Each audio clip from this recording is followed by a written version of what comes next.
Almost 8 years. Already ಒಂದು baby ಆಗಿದೆ 7 ವರ್ಷ ಮುಂಚೆ.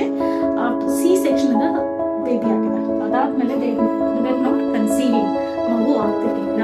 ಸೊ ನಮ್ಮ ಕಡೆ ಬಂದಾಗ we valuated her, then we found out that we were not conceiving naturally because of the cervical stenosis. ಈ ಜಾಗ ಫುಲ್ ಸರ್ವೈಕಲ್ ಸ್ಟೆನೋಸಿಸ್ ಆಗಿದಾಗ ಸ್ಪರ್ಮ್ ಈಸಿಯಾಗಿ ಒಳಗಡೆ ಎಂಟರ್ ಆಗಲ್ಲ. So we just did a simple diagnostic history laparoscopy with cervical dilatation